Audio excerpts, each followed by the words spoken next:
Hey folks, it looks like we're officially live here. I'll be streaming today with Brenda Vaca all the way from, where are you right now? South Whittier? Did I South lose? Whittier. Yeah. So Southern California to Northern California, sharing in flowetry and poetry, and it's always a blessing to share space with you. It's been too long since I've seen you in person, and that's the case for a lot of folks in the pandemic. So it's a joy and a pleasure and a great time to take some time to just hang out with you. So thank you for Thank you. agreeing to play along. No, thank you for inviting me. I love seeing what you're doing. You're always up to something creative and new. And we were talking about how amazing we look all these years later. So it's so good to be here. Thank you. I appreciate it. Yeah, I'm in South Whittier, California, which is, I like to say it's deep East LA County, practically on the Orange County line. So way out, way out. Way out there. And I usually ask folks to share poems, but I like to just hang out in conversation for a bit first, because I knew you in a role that was poetic, but I didn't quite know you were a poet until I saw you sharing poetry on your Instagram account. And I feel like that's the case for a lot of us, right? We kind of are poets in secret, and then we're poets out in the public spaces. And some of the folks who know us in our real everyday lives are like, wait, hold on, let me catch up to this truth. So if you want to share a little bit more about that, I'd love to hear kind of how Yeah, for sure. that. Yeah, for folks that don't know, probably many people that don't know, I met Rosanna when I was a pastor in East San Jose, over there at La Trinidad United Methodist Church, where we shared space with Somos Mayfair, and I'm pretty sure that was the way we met, like through Somos. Yeah, we were the nonprofit, and you were the folks who shared the parking lot with us, and that's right, who were always down to support our work. And so it was serendipitous, I feel like, for me. It was with you as a person, right? Within the work that we were doing for that neck of the woods. That's right. And I love that the connection was about literacy, because I know that so much of what they're doing still to this day is about literacy in our neighborhoods and among your young people. And I do remember we had coffee together that one time, 1,000 years ago. 1,000 years ago, but it doesn't feel like 1,000 years ago, but it does, right? Like, right. Yeah, it doesn't feel like that at all. I do remember we brought up poetry, and you put a spark back in me that I had let lay dormant for a long time, because I for sure was a closet poet for a lot of years. People in ministry didn't really see me or know me as a poet, so they're definitely tripping to be like, oh, this whole other side to who used to be Pastor Brenda. Right. And this last pandemic year, it's been so crazy. I know, and not crazy, but just difficult and hard for so many people. And I really sunk my teeth down into working on my manuscript. Finally, digging out all the poemas that I had and writing new. So I'm happy to say that I'm finalizing my manuscript, and it's in book production. Been working with Community Literature Initiative here in LA. Through this wonderful writing workshop program and World Stage Press. So I'm excited that that's coming, and it should be something real and tangible in about this year, maybe in a month or two. So awesome. That is so awesome for so many reasons. I always think back to that conversation, and there were pieces that stuck with me, trying to figure out, well, what do I want my life's work to look like and feel like? And so to hear you reflect back pieces of how the ripples have impacted you, and then to see what you've done with your own amazingness, and to see, like, I have been keeping track of your poetry through Instagram, and I'm like, everything feels like that little, like a sigh of relief, like a little apapacho in words, right? And it has like this healing salve quality to it. And so I can't wait to get my hands on the tangible thing itself. Yeah, I'm so glad. I'm always happy to hear when people say that it feels like they're encountering something that's a healing, you know, or a sense of comfort in my poems. Sometimes when we're writing, it feels like, oh my gosh, this is so harsh. It feels, maybe because it feels like a birthing, it feels so harsh coming out. But the people on the, you know, the readers, the people that are listening to our words, to find it at, you know, to be so meaningful, it means a lot. And it's, when we write, it's for everybody and nobody at the same time. And at the same time, it's for everybody. And then that little extra special for exactly who it needs to speak to, right? Yeah, absolutely. That feeling you just described of sometimes they come out a little, you know, like angry or harsh. I have felt that when I'm out of context, right? Like for me, it's a relief and a release. And we've talked about that with other poets too, who feel similarly. But I know that sometimes, you know, like if I'm sharing amongst other poets, when it's maybe my poetry isn't exactly for them, while it might be alongside them, it always, that little harshness comes out. The thorns, you could feel the thorns a little bit more. Yes. And I could read that same poem with a group of folks that it's for in different ways.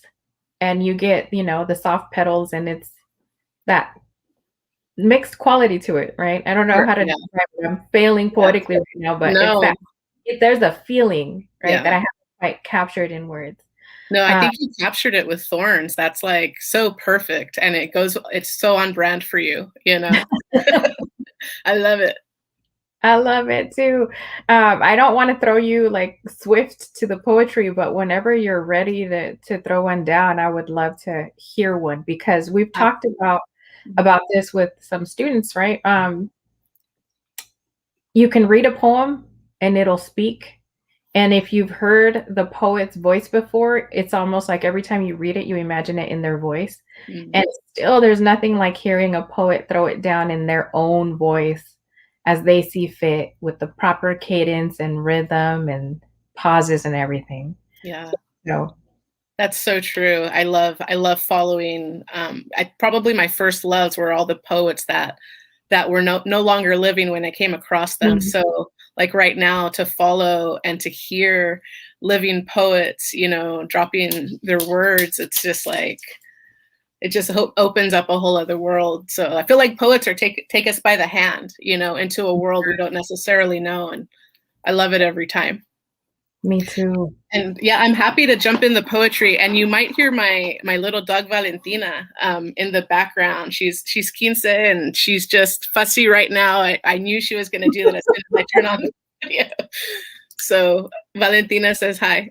Hello, Valentina. I love it. Yeah.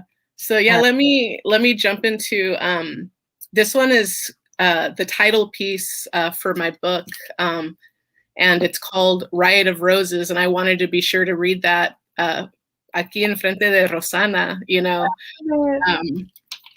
because it's just, you know, it'll make some thorn appearances too throughout the book. But I did want to throw down this one because it is the title piece and gives a little highlight of what's in the book, what's to come.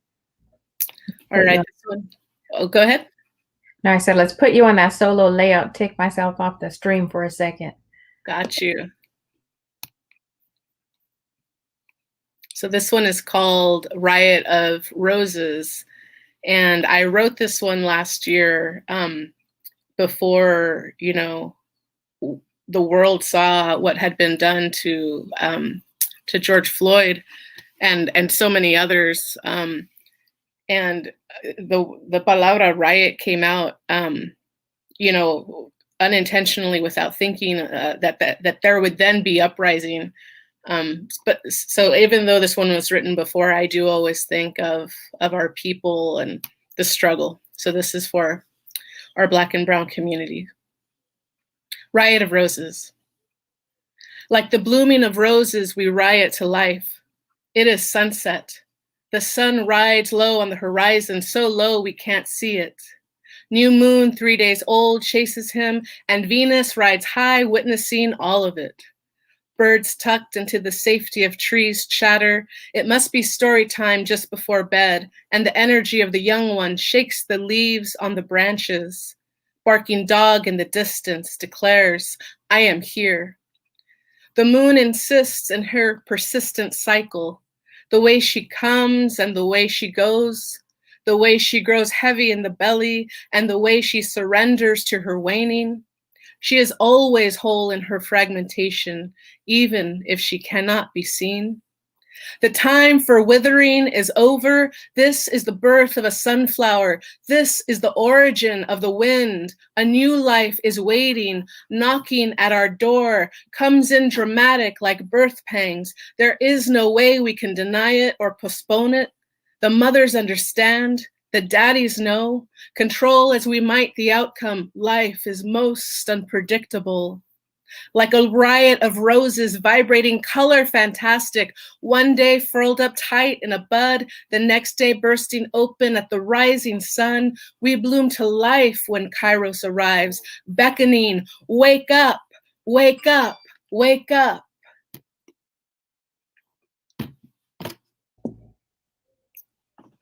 So that's Riot of Roses. No words are gonna do that justice on my part here. And that there's a feeling there, right? That I'm lingering there. And I'm supposed to be able to find my words right now so I can host you proper. And at the same time, it's what better way than to feel, right? The range of emotion that your Riot of Roses is activating. You know, and I always say poems speak across space and time. So yeah, and sometimes they come ahead of events, because I remember I read that. I was editing and I came across that poem again and I was like, wow, it spoke to me in a different way, almost like a listener. And I was like, wow, spirit was on one that day. You know, wow. For a lot of poetas, spirit speaks through us. So for me, I do always think of Mr. Floyd, Breonna Taylor, Ahmaud Arbery, like just so many that lost their lives too soon, and it keeps happening to this day. But there's an uprising happening. They want to call us a riot, but you know, it's a new growth. You can't stop a flower from blooming. Right, and you're gonna catch the thorns if you're reaching for stuff that you shouldn't be. That's right. I love it. Right. I can't wait for the collection. But waiting is good. Waiting is good. It's happening. It's being born. Yeah. Still growing. That's funny. Sometimes I talk about poems and poetry being a constant way of rebirthing us and ourselves whole. Yeah. And exactly the way you're capturing your poems there. I have a question. Yes. Or a curiosity rather. When did you start writing? And you know, for some of us, you're like, as soon as I knew how to form words in writing, that's when, right? But when did you start writing, and when did you kind of come into your own openly declaring or being comfortable with being called a poet, either or? So, people, I think, get irritated when we say I've been writing since I was literate. But I for sure, I come from a family of storytellers. My parents are both, for me, my favorite oral storytellers. They can just, boom, from our childhood, we're always telling us stories. And I always was fascinated with hearing people's stories. I think that's how I landed in the ministry, hearing sermons as stories and stories and stories and poetry. I'm trying to remember when I wrote my first poem. It was probably in junior high, when we were learning about poems and in English class and writing poetry. And I had a really great teacher in high school, Mr. Allison, who definitely encouraged us to write poetry. It was like in the time of Dead Poets Society. So we had that in our mind, and we all wanted our society. And so I remember working more and more, and really the dream of writing and being a poet was born in those days. College también, I had a minor in creative writing. I worked with Alfred Arteaga, who's no longer with us, but he was a wonderful creative writing teacher to me, also from Whittier. And I remember my plan after college was to do a Master of Fine Arts in creative writing. Like that was the route, right, for all the writers. And they didn't take me. they rejected me hard, and it broke my little poetic heart. And they talk a lot about the art trauma, right? We hear a lot about that, and that's for real. I think it kept me down for almost 20 years. Right? But I was still writing. I was writing sermons, and every now and then people would tell me, "Oh, I feel like I'm at a poetry reading," when they would hear me preach, which I always tripped out on, but I think that was also like the nudge, right? Yeah. But probably what I left the ministry 5 years ago. And as I was leaving, it was really a variety of reasons that I write about a bit in my book, that talk about like heartbreak, and I was back to writing. When your heart is broken, what does the poet do? The poet takes to the page, right? Yeah. We got our pluma, we have our book, and there we go. We start writing, and it was flowing again in me. And I remembered the dream that I had as a young girl, and I'm like, life's too short. I need to really do this. So I relocated. I left San Jose at that point. Left ministry at that point. I was right about to be a cuarentona. I was about to turn 40. Came back to Whittier. Moved in with my elder parents in my childhood home. So it was like boom, boom, boom, change, change, change. And began the work of healing, really. And in my healing came with poetry. And that's probably when I reclaimed my voice and my identity as a poet, most especially this last year, because I'm an adult, I needed a job, and I didn't work in poetry. I worked actually in real estate, which taught me how to execute. Right. But I was writing poetry in my agenda for real estate. I was like recording poems at open houses. I mean, it just followed me. And this last year in quarantine, I was like, life's so short. Life's too short not to live the life that you want and the dream that you have. So I would say this year I really reclaimed that identity and took it up and called myself poet, and changed my Instagram like I am a poet. Yeah. I noticed. It's like you got to change the order of things as you reshuffle yourself in acceptance, right? Like, this is who I am. Right. And I'm smiling the whole time. My face is going to hurt after this because, it's like I'm thinking back to that conversation, and I would never, maybe I would have, but in some ways I would have never imagined, because when I reached out to you, I was grappling with the same questions, and that part of my journey, like, life is too short. We had just gone through this traumatic ordeal with my dad and his health, and it came as a windy surprise. And here I was working for this nonprofit that does amazing work, still a big fan, still uplift that work, right? And feeling like there's something off, not about the place, but for me. And feeling like, what is it? And that tugging does not let you go. It doesn't matter how good the work is and how fulfilling it can be. It just does not let you go until you recalibrate to move and flow where you need to be and flow, right? Like, that's right. Yeah. I love how you said that, recalibrate. A friend of mine, she would talk about it as a pivot, like we're doing a professional pivot. But I do love how you say recalibrate, because it's just all the paths we've been on, every kind of work we've done or identity we've had. It's all intertwined. It's all part of the writing. Yeah. So that I think your story continued to kind of pull at me, because I had worked in real estate locally for a long time. Did you? Before I ventured, pivoted back into nonprofits, because my life was, I thought I wanted to be an attorney. And I say this constantly. It's funny how poetry works, because it makes you notice what words mean.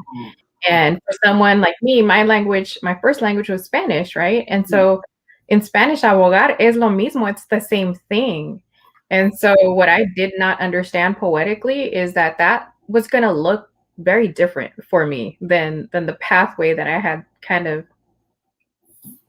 went along with, that other folks were helping me carve out. And here we are, right? And it all connects, and it's all useful. I tell folks all the time, that little stint, that short run at law school wasn't a complete waste of time. There are some poetic things I got out of that experience.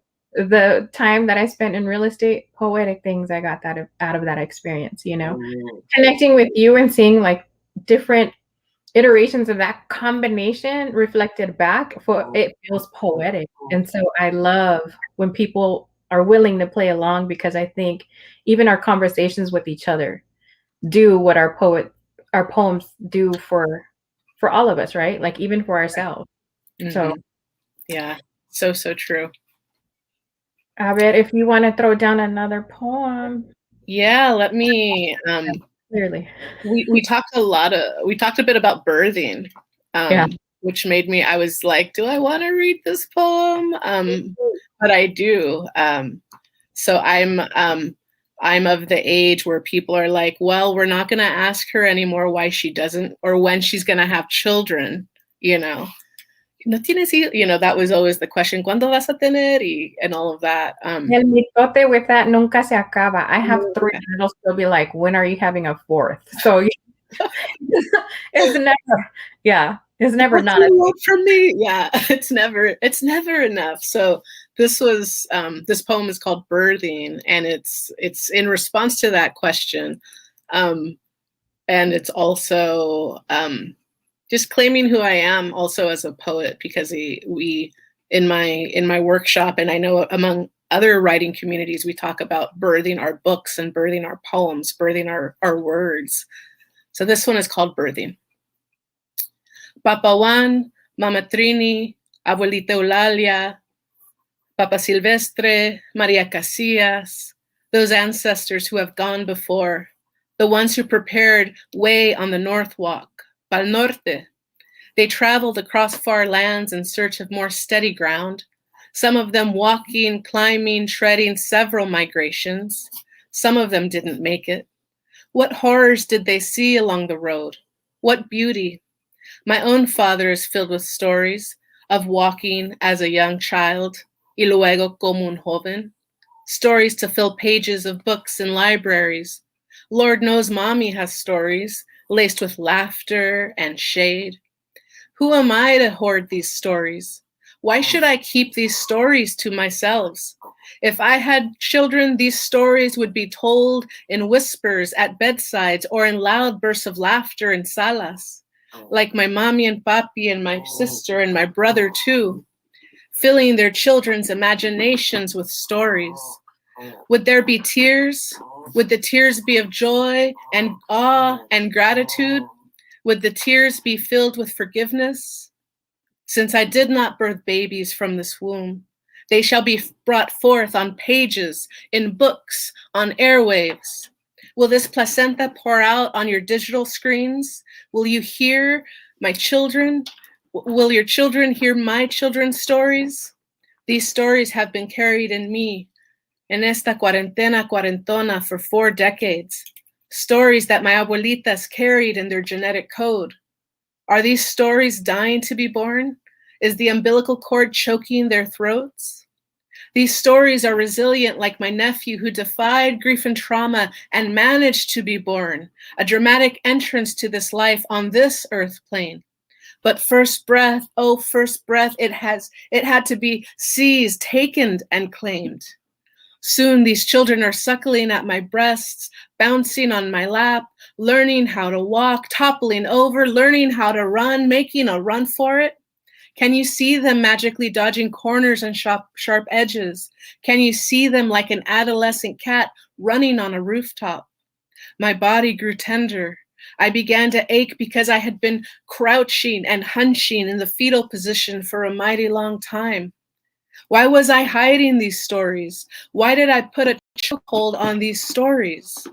There comes a time when you have to release and push, unfurl like a flower in the springtime, have to be willing to just let go, let it seed, then sprout. It will be hungry and thirsty for water and the light of the moon and the sun. These stories grow roots thick and strong. When the fall arrives, will I birth a beautiful cosecha? The wind blows gently now, lovingly reminding me to find balance between the birthing of these stories, go for a walk, play with my dogs, scratch the cat, stretch, eat a piece of fruit from a tree, spend time with loved ones. It is precious and all too fleeting. Will I listen to the gentle breeze so it won't turn into a gale, intemperate and terrible?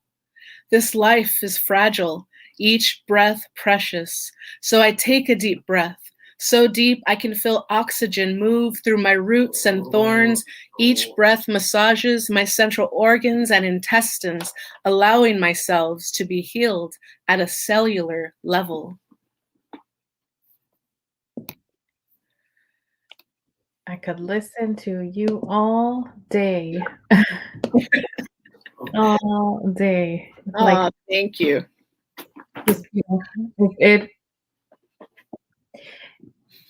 Funny isn't the right word, but it is serendipitously funny in some ways. There is some poetic comedy there in terms of how different poems from different poets speak to other poets and people at large, right? Mm-hmm. And I hear Valentina over there like, yes, I'm down with this poem in the beginning.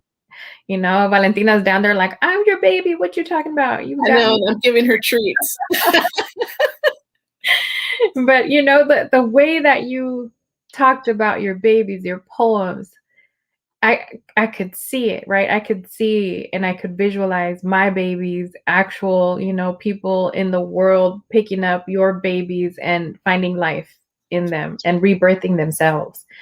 And what it means when you come across the poems where you feel seen and valued and whole, right? Because there is that healing self quality to it for sure. And you know, thank you for being bold enough to be like, you know what, esta cuarentona, y voy, I'm going in. And I was told no at a certain point in my life, and I took a turn on the journey and came back, right? But you were never gone from your writing, is what I hear you sharing with us here. Yeah. Right? I was never gone. I was never gone. I was always in the word. Somehow you're going to see me move for a second. I just, you know, I always loved the word. I always loved writing, and I always loved reading. And that's why I wear glasses now, because, you know, no puedo ver. My nose was always in a book or the Bible, right? So it just, yeah, it finds us, you know, no matter what. And it will not stop until you acknowledge and breathe life into something that already has life, right? Yeah. I feel like I was body slammed by it, by the muse. I almost felt I wrote a poem. It's not going to be in the book. It's probably going to be on the B-sides released later.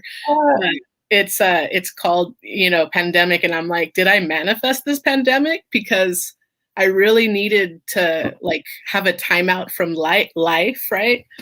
Not that writing isn't life, but it's like I needed that sabbatical to just take it deep within and do the work that was calling, because you're right, it's persistent. And I think a lot of folks have described a similar feeling, right?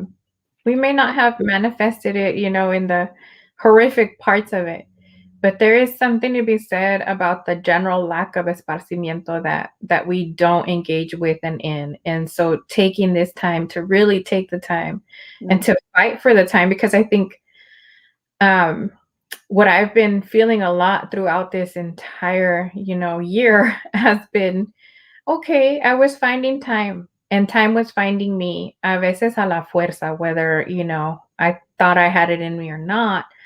But this particular time really forced a lot of us to look inward with some areas that for a long time we were kind of swatting at, right? Like, yes, aren't you content, little poems of mine that I write you in a notebook or I put you in little electronic form? Aren't you content? Can you be okay with that? And the poems really were kind of like, no. Yeah.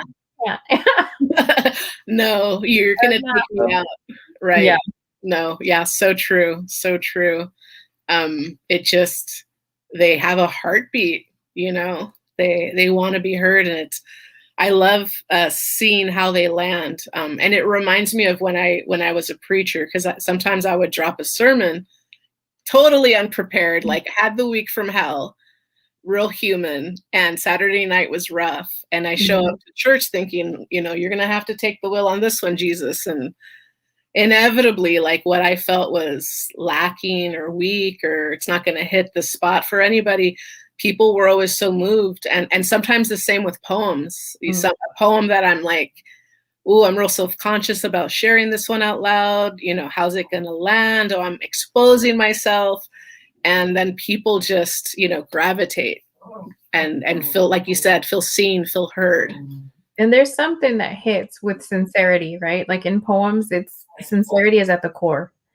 And whether you whipped it up the Saturday night before or a long time in coming, that sincerity, I think, is what resonates with a lot of people in the context of a lot of performance, right? Like I've been invited to read a poem because a lot of times I let people know up front, I am not a performer. I am a ham for the microphone for sure, but I am not like a theatrical performer in that way. And so for me, it's always like, okay, let's show up, and I have some poems, and I gotta trust where this is gonna take me. And you refer to it as, you know, spirit, and that resonates. There is some other element there that just you're not the one fully in control of what's happening there.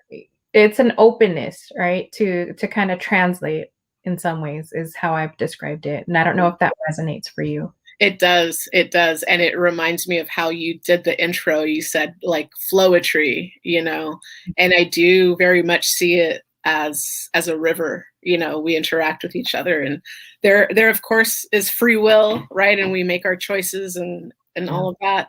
But there does feel a level of guidance, and then also magic, right? When we cross paths, or we cross paths with other artists or other life experiences. Yeah, that totally resonates.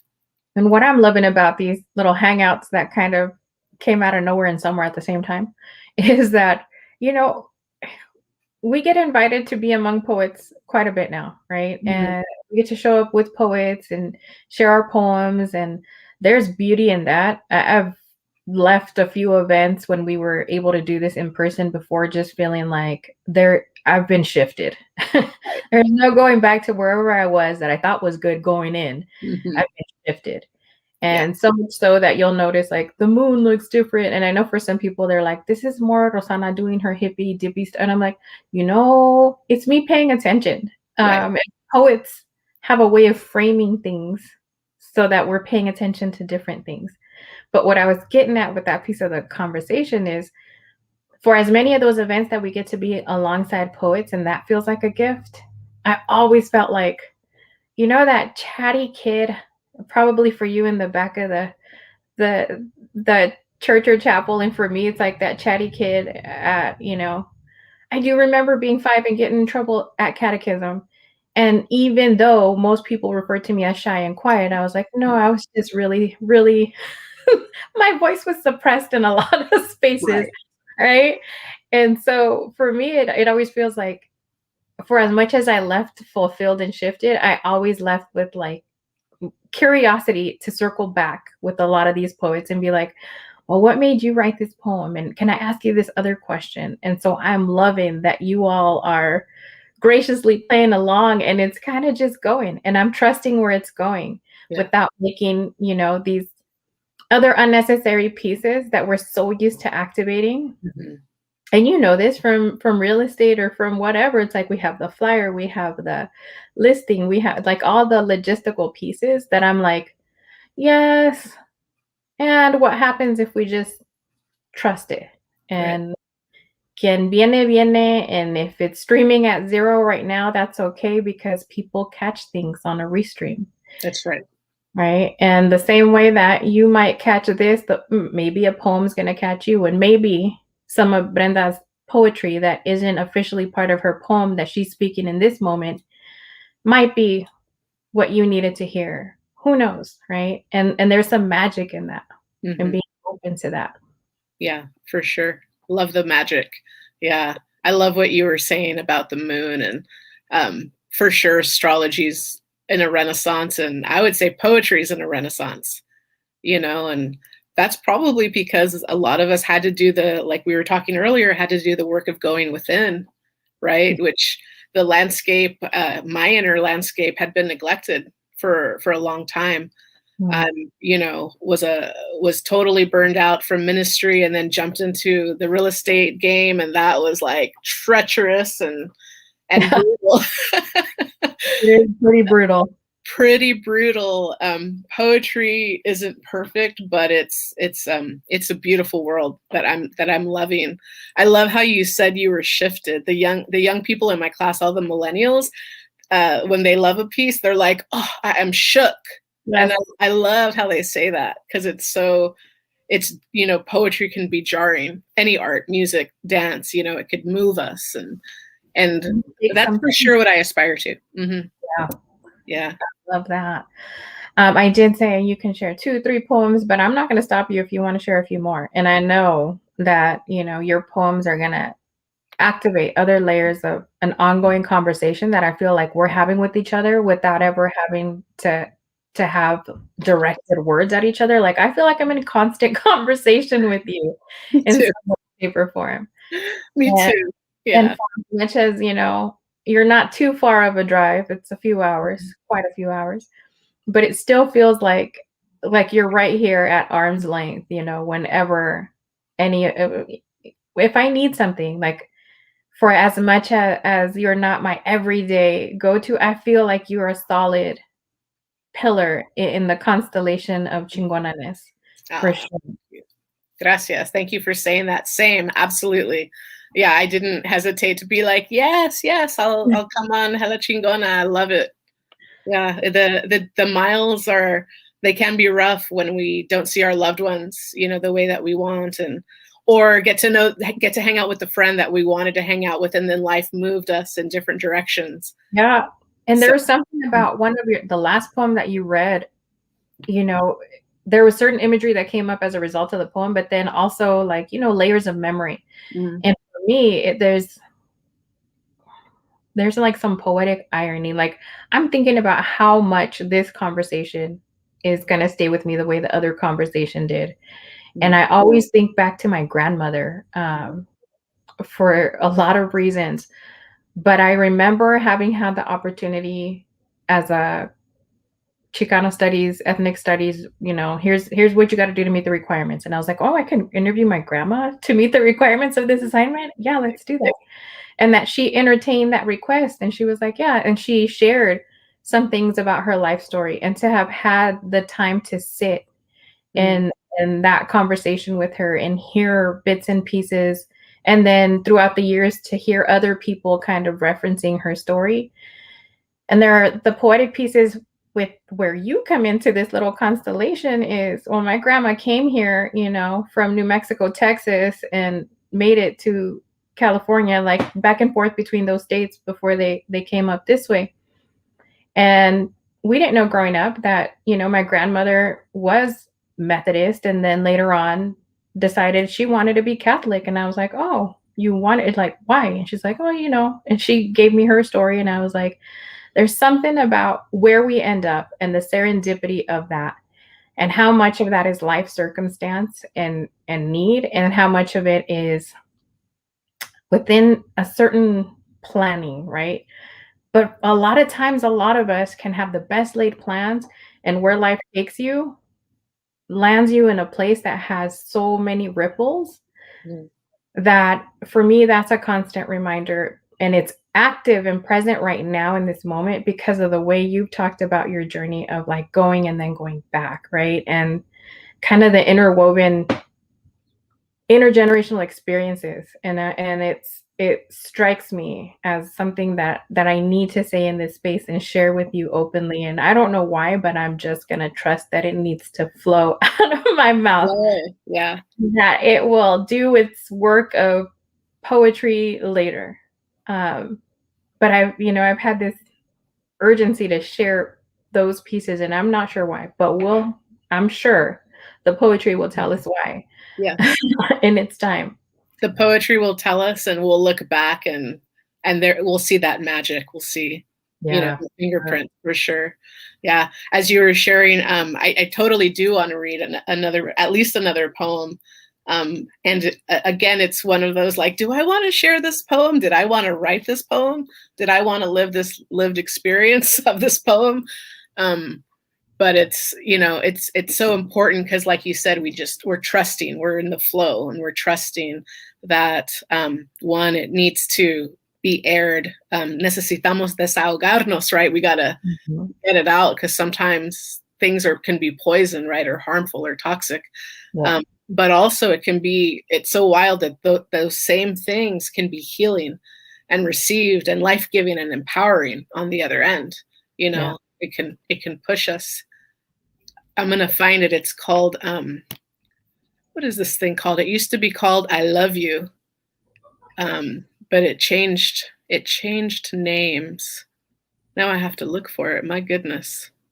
Oh, I've had that happen where I'm like, yes, I know. And then a poem will morph and it's like, you will call me something else and you will struggle to find me every time. And I'm like, I see what you did here, little poem. It's hiding from me. Maybe it doesn't want me to read it. I found it. Sometimes too, it's like linger. You will linger and right. act, I'm always like, there's a poem there. There's a poem in the poem, and then the searching of the poem. Like it's just, there's always a poem. And it's funny to me when some folks are like, poetry is not really my thing. And I'm like, do you listen to hip hop? And they're like, yes. And I'm on, well, poetry is your thing. Exactly. Yeah. So true. Yeah. That is, there's amazing poets in my writing class, Community Literature Initiative, season 8. And, obviously influenced by hip hop. And I stand amazed. A lot of times there's a young brother who he just drops it. He can drop it without writing ahead of time. And I'm like, it's funny because I write that way to a certain degree. I go on walks and I have my audio memo and I record. Like that's where it starts for me. I think the spoken word is in me, but not in front of an audience, Always got to put it on. Let's go, yeah. I've joked about that, but I don't, I don't think I can plan for it. It has to be one of those things that just happens. Right. That I have managed to do in class, which is hilarious on its own because people are like, what just happened? I'm like, I can't make it stop, folks. I don't know what happened. Did somebody record that? Because it was fire. And I don't know that I could recreate it. And so there's that temporary element of certain poems too, right? Mm-hmm. Yeah, they live in the moment and then they're gone. They're fleeting. I'm like, okay, that one was just for me then. Yeah. Not for public consumption.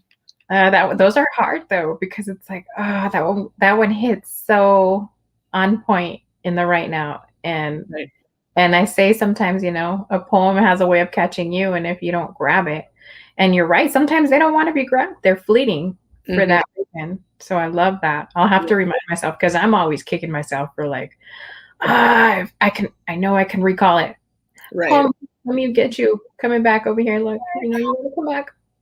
Yeah, no, I can relate. And have you ever lost a notebook, like your writing notebook? I've lost, a notebook and then my little laptop. You would think I'd learned by now, but sometimes there are things that are like, well, you either need to figure out how to recreate me in its new manifestation or let it go. And I'm like, I struggle sometimes with that letting it go. Like I still find myself searching for those lost works, right? Yeah.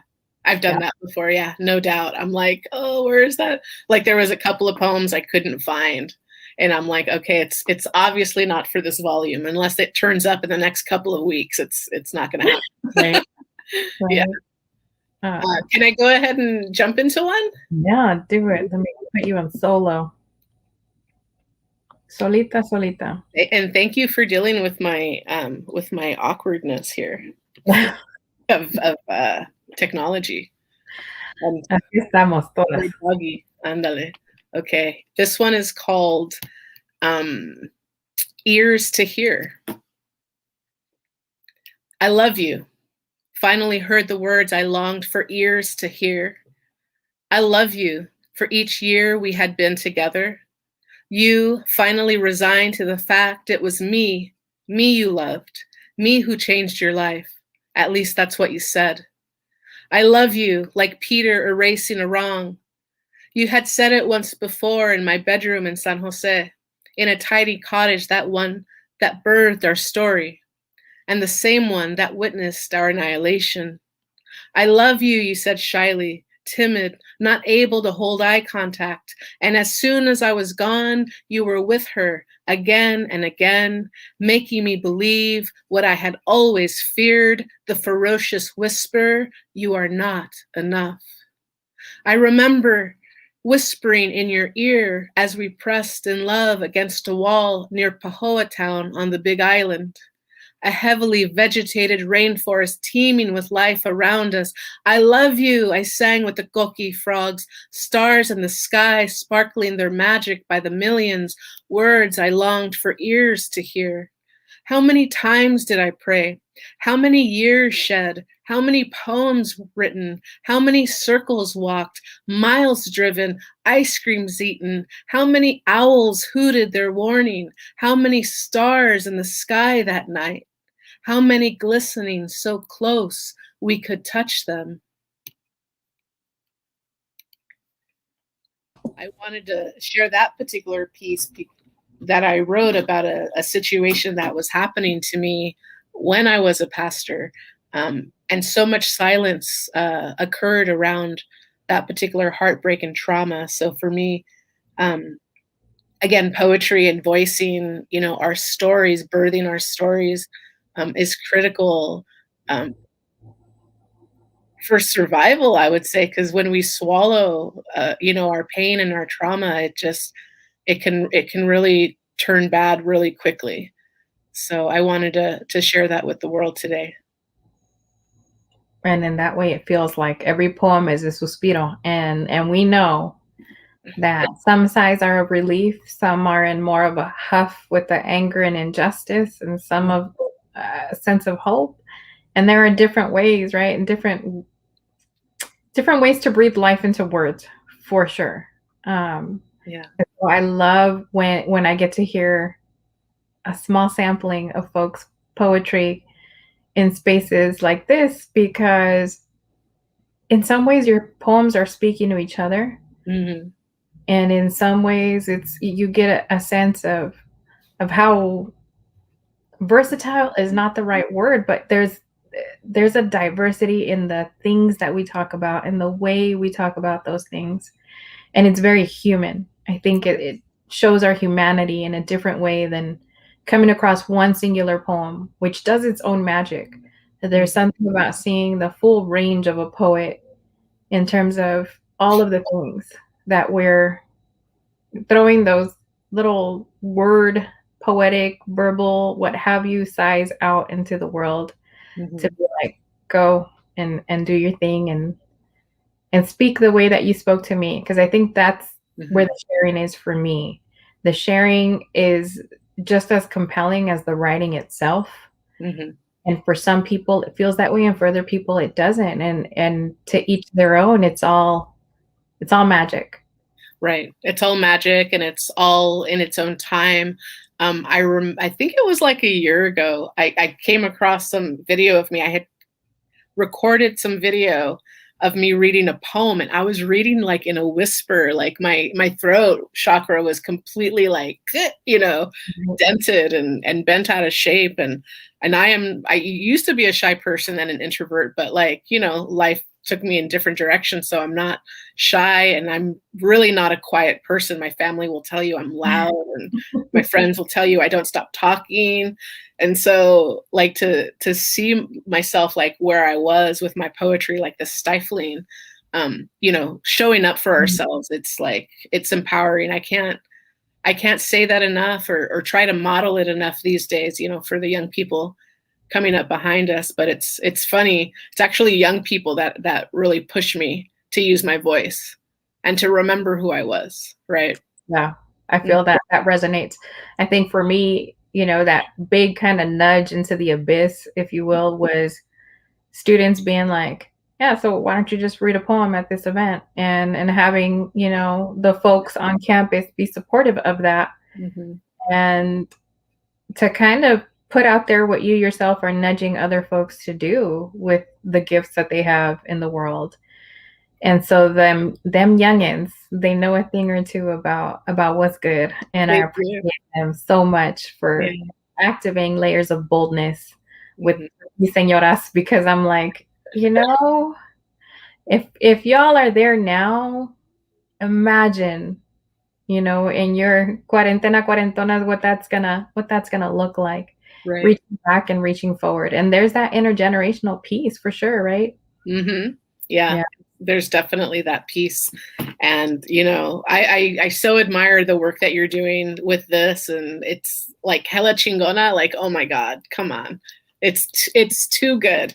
It's too good. And I admire it so much. And I appreciate the space that you give poets and, because it connects us and it keeps us, it shows our humanity, and Lord knows we need to be, sharing in our humanity, in Definitely. these hard days. Yeah, no doubt. And a lot of us are so playful, You see the playfulness of the words in our poetry, but Right. there is this indescribable joy that people hear, even when you're talking about heftier poems about injustice. There's Mhm. still an element of playfulness, and that, is what has me coming back. Every Monday is what it's looking like now, by way of whatever forces decided that. But it's like, okay, I'll play along because I need to take time. Mhm. And if I don't intentionally take the time, it's easy, for as much as I have so much love for it, it's easy to say, well, there's something else I have to do, right? Right. Yeah, so true. Yeah, we have to really carve out the time, make the time for our poems. I wish I was the morning poet, right? The 5 o'clock in the morning club. Oh my God, yeah. I'm not It's either. not happening. I'm Yeah. not that person Yeah, I either. am not that person. I will say though, like I'm in the editing stage and it nudges me awake. Like Mm, I wake up before my alarm, which trips me out because it was never my nature. So that's I'm so like, funny. okay, yeah, it is funny, but these spaces are definitely so important. Hmm. Thank you. Yeah. I did want to ask you one final question, and I know we're coming up on time, but that part of your story where you said, I had set out to do this and I applied and they said no, and that derailed me in some ways. You know, that pulls at me because I think so many of us can relate. Hmm. Eh, And I don't want to say we play it safe, but I'm saying those little turns shape us. Yes. And a lot of folks get hung up on being so derailed that then you just never come back, Hmm.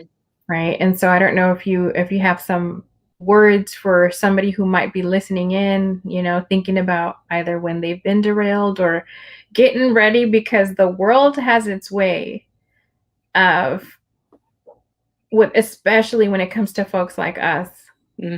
saying not you. And so I've taken to hearing not you, not here, or Right. not you right now.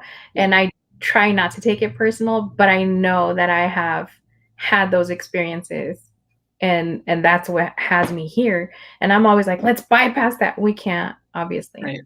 But what wise words might you share, poetically or otherwise, for folks kind of?